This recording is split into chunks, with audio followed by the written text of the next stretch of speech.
Where did you?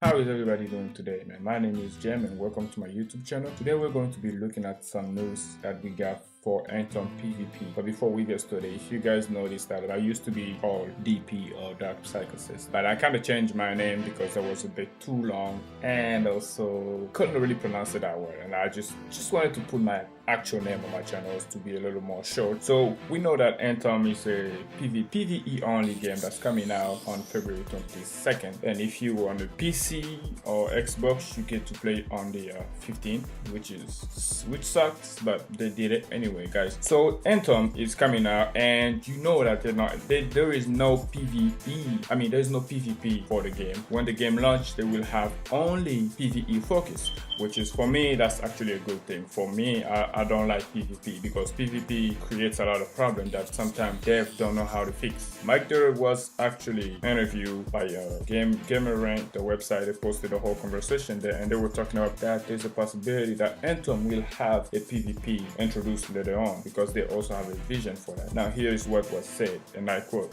"We recently had a chance to sit down with Derek and ask him what kind of requirement would be necessary in order for PvP to make its way into Anthem, as the game is currently a PvE-focused experience. Regarding the issue, the executive producer laid out the case that should a PvP component ever get incorporated, certain stipulations related to the different javelin classes will have to be altered in some way, or there will have to be specialized modes of the kind, of course." Now, here is what Mark Devil had to say. He said, "If we were to introduce PvP in the future, there will have to be other criteria where we could narrow the realm of javelin ability, so that either means a mode where everyone is a storm or everyone has the same javelin, or a mode where gear is restricted in some way. We will not want to do it where we restrict gear for game as a whole, because that's just degraded the PvP experience in the service of PvP. If we were to add a PvP experience in the future, we would want it to be connected to the experience you are having in the PvP, but somehow restrained to allow that balance to come in." So for me, again, like I said in the previous video, and I'm gonna say it again, I really don't have a problem with any kind of PvP being introduced in Anthem. The only thing that I have a problem with is the nerf that comes with PvP. So if they were to introduce a PvP for those who wants to be able to go in and play some kind of PvP with all the javelin and enjoy it, that's good. You know, people like those kind of things. That's great. I mean, I love PvP. I like to play PvP like in Call of Duty and other games. But when they affect the PvE side of the game, if the Anthem was like, let's say, a game with only one story mode, you play it once and there's no need for you to go back into it. Like Call of Duty, you play the campaign one time and that's it. There's no need for you to go back there because there's no loot to chase, there's nothing, and then the rest of the game is PvP. But since Anthem is basically a loot shooter, you know, RPG, that's where they're going with it.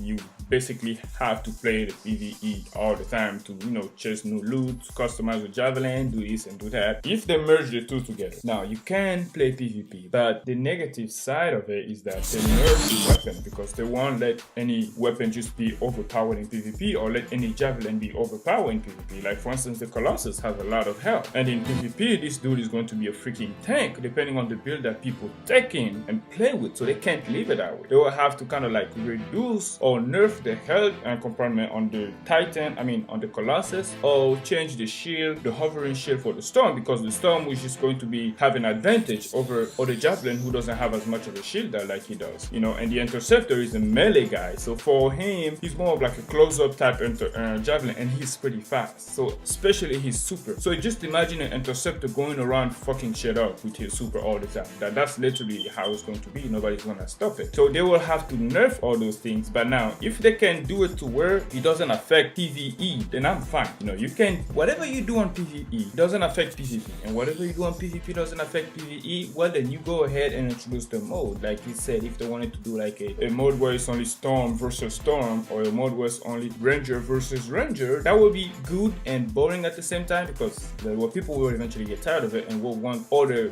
javelin to be able to take part, or have people who want to face off with other javelin or all type of javelin. Now, like he's saying, you can already tell that there's having some kind of technical difficulty there, where they're like trying to figure out the best way to introduce PvP without affecting the experience that we get on PvE, which is actually refreshing for me that they were thinking about that ahead of time, that they know, oh, okay, if we want to do this, we have to find a better way, a better vision where we can introduce this mode without having to affect the experience that people get on PvE, because if we don't be careful, we can actually mess it up. That's basically what he's stating. If they actually focus on it and try to find a better way to mix all of that together, that would be really good for all the player base, because nobody wants to have a weapon that's so good in PvE and then because of PvP that weapon get nerfed and you can't use it no more. You know, things like that happen a lot in, again, Destiny. Anyway, I'm gonna stop the video right here, guys, and thank you for watching. And also, if you enjoyed the video, learn something new, go ahead, like the video, rate, subscribe if you want to subscribe. If you don't, that's cool as well. You know, I really do appreciate you watching. So yeah, peace out.